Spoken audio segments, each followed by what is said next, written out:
Thank you, Osama, and a very good morning to all of you. It's a pleasure to be here, especially because it's the 10th year of the Manthan Awards. Seeing the long line of speakers, I will be very, very brief.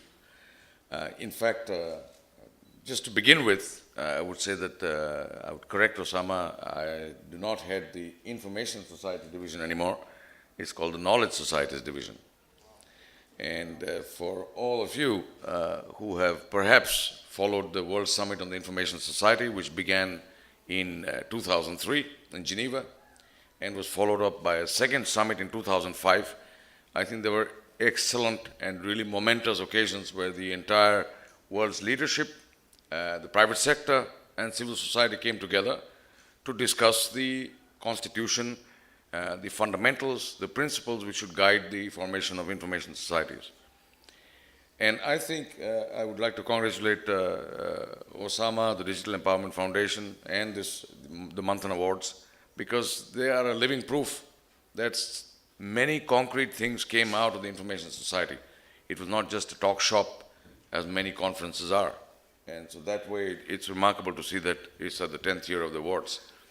Now, in 2005 at the World Summit, UNESCO proposed a new concept which is called the concept of knowledge societies.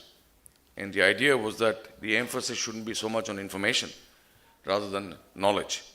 Information was a tool which had to be converted into knowledge, and that is very much in equation and in line with the whole notion of empowerment.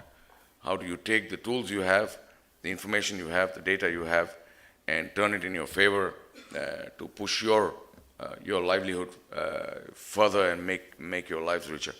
So that's the first point.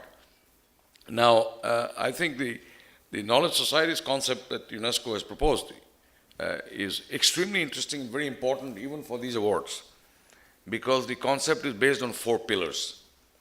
The first pillar is universal access to information and knowledge, which is what the Manthan Awards are all about. The second pillar is quality education for all.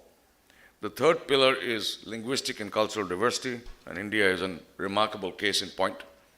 And last but not least, the fourth pillar is freedom of expression. So we're looking at information communication technologies as a tool. It assists us in achieving these goals to create empowerment, to push forward the Sustainable Development Agenda. And as many of you may know, post-2015, after the World Summit on Information Society agenda is over, closed, and the Millennium Development Goals agenda is closed, we are going to move to a Sustainable Development Goals agenda. So I think the Manthan Awards is a very, very positive step in this direction. I think they have taken a very strong cue from Peter Brook, who's here, who heads the World Summit Awards, which was a direct, again, consequence of the World Summit on Information Society.